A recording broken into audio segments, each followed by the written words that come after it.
Kenapa sih? Makin kesini, semakin sedikit orang yang membaca buku. Bahkan, mahasiswa di universitas top dunia pun mulai mengeluh kalau mereka nggak bisa menyelesaikan satu buku dalam seminggu. Kok bisa?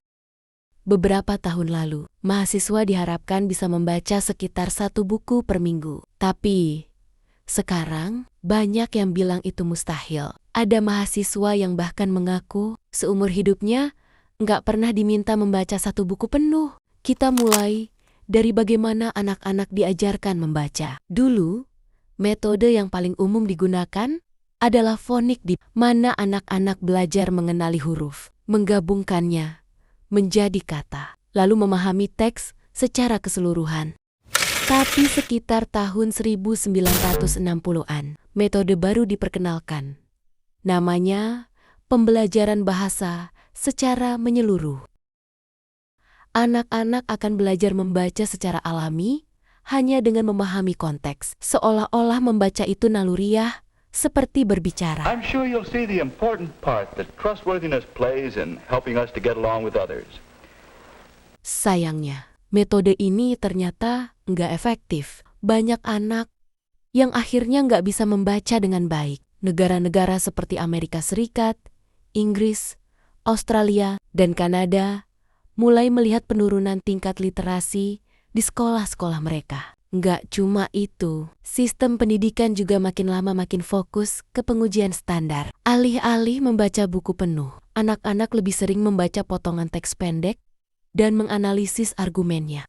Akibatnya, banyak siswa yang nggak terbiasa membaca buku panjang. Jadi, ketika mereka masuk kuliah dan tiba-tiba harus membaca satu buku dalam seminggu, mereka merasa kewalahan. Tapi, ada satu faktor lagi yang bikin orang makin jarang membaca, ponsel, dan media sosial. Sebenarnya, kita masih membaca banyak teks setiap hari, tapi bukan dari buku. Kita lebih sering baca caption Instagram, tweet, atau komentar di TikTok. Tapi, beda loh antara membaca buku dan scrolling media sosial. Saat kita membaca buku, kita melatih otak untuk fokus dalam waktu lama. Sementara di media sosial, kita terbiasa membaca potongan-potongan kecil, cepat, dan langsung pindah ke hal lain. Nggak heran kalau sekarang banyak orang merasa sulit untuk fokus membaca buku panjang. Jadi, kalau kita mau mulai membaca lagi, apa yang bisa kita lakukan?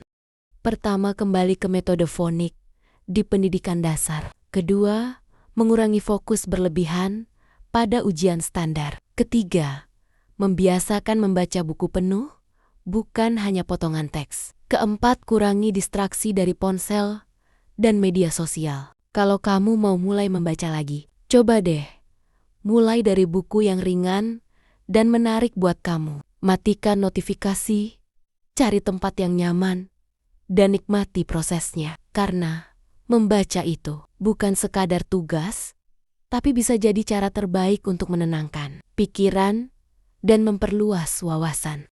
Jadi, kamu lebih sering membaca buku atau scrolling media sosial? Tulis di kolom komentar ya. Jangan lupa like, subscribe, dan share video ini biar lebih banyak orang tahu kenapa makin sedikit yang membaca.